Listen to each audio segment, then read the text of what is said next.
بسم اللہ الرحمن الرحیم۔ السلام علیکم ورحمۃ اللہ وبرکاتہ۔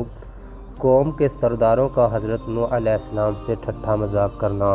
اور نوح علیہ السلام نے کشتی بنانی شروع کی، اور جب اس کی قوم کے سردار اس کے پاس سے گزرتے تو اس سے مذاق کرتے، کیونکہ وہ لوگ اس عذاب کو بہت دور کی بات اور غیر یقینی سمجھتے تھے جس عذاب سے نوح علیہ السلام نے ان کو ڈرایا تھا۔ تو نوح علیہ السلام نے ان کے مذاق کے جواب میں فرمایا، اگر اس وقت تم ہم سے مذاق کرتے ہو تو ایک دن ہم بھی تم سے مذاق کریں گے، جیسے تم مذاق کرتے ہو کہ تم اپنے کفر و عناد پر اڑے رہے اور اس وجہ سے تم پر عذاب واقع ہو گیا۔ پس تم کو جلد معلوم ہو جائے گا کہ کس پر عذاب آتا ہے جو اسے رسوا کرے گا اور کس پر ہمیشہ کا عذاب نازل ہوتا ہے۔ سخت قسم کا کفر، انتہا درجے کی دشمنی اور عناد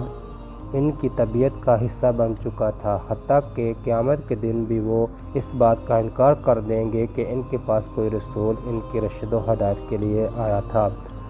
حضرت ابو سعید خدری رضی اللہ تعالی عنہ سے روایت ہے کہ رسول اللہ صلی اللہ علیہ وسلم نے فرمایا کہ قیامت کے دن نوح علیہ السلام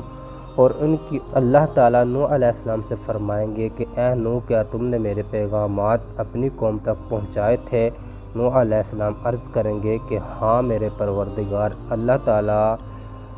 آپ کی امت سے پوچھیں گے، اے امت، کیا اس نے تمہیں تمہارے احکامات پہنچائے تھے؟ وہ کہیں گے نہیں، ہمارے پاس کوئی رسول نہیں آیا تھا۔ اللہ تعالیٰ نوح علیہ السلام سے فرمائیں گے تمہارا گواہ کون ہے؟ وہ عرض کریں گے محمد صلی اللہ علیہ وسلم اور ان کی امت۔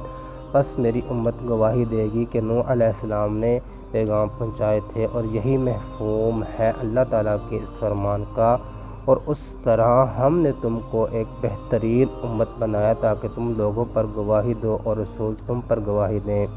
اس آیت میں وسط سے مراد عدل و انصاف والی امت ہے۔ پس یہ امت اپنے صادق و مصدوق نبی صلی اللہ علیہ وسلم کی گواہی پر گواہی دیں گے کہ اللہ تعالیٰ نے یقیناً نوح علیہ السلام کو برحق طور پر مبعوث کیا اور اس پر حق نازل کیا اور لوگوں کے پہنچانے کا حکم دیا، اور اس نے اپنی امت تک حق عمدہ طریقے سے مکمل طور پر پہنچا دیا، اور ان کے دین میں جو فائدہ مند چیز تھی ان کو بتائی، اور ہر نقصان دہ چیز سے ان کو روکا اور اس سے خبردار کیا۔ اور تمام انبیاء کی یہی شان تھی، حتیٰ کہ ہر نبی نے اپنی قوم کو دجال سے ڈرایا، حالانکہ ان کے زمانے میں مسیح دجال کے نکلنے کی توقع اور امید نہ تھی۔ صرف ان پر شفقت و محبت کرتے ہوئے انہوں نے ایسا کیا، جیسا کہ حضرت عمر رضی اللہ تعالیٰ عنہ بیان کرتے ہیں کہ ایک دفعہ لوگوں میں نبی اکرم صلی اللہ علیہ وسلم کھڑے ہوئے، پھر اللہ تعالیٰ کی تعریف کی جن الفاظ کے ساتھ وہ مستحق ہے، پھر دجال کا ذکر کیا اور فرمایا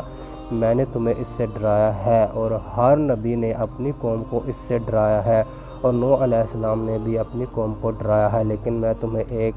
بات ایسی بتاتا ہوں جو کسی نبی نے اپنی قوم کو نہیں بتائی۔ فرمایا جان لو وہ عور ہوگا، یعنی کانا ہوگا، اور خدائی کا دعویٰ کرے گا اور خدا کانا نہیں ہے۔ اسی طرح حضرت ابو ہریرہ رضی اللہ تعالیٰ عنہ سے مروی ہے کہ رسول اللہ صلی اللہ علیہ وسلم نے فرمایا، کیا میں تمہیں دجال کے بارے میں ایسی بات نہ بتاؤں جو کسی نبی نے اپنی قوم کو نہیں بتائی؟ وہ کانا ہے، اور وہ جنت اور جہنم جیسی چیز سے ساتھ لائے گا، جس کو وہ جنت کہے گا وہ حقیقت میں آگ ہوگی، اور میں تمہیں اس طرح ڈراتا ہوں جیسے نوح علیہ السلام نے اپنی قوم کو ڈرایا تھا۔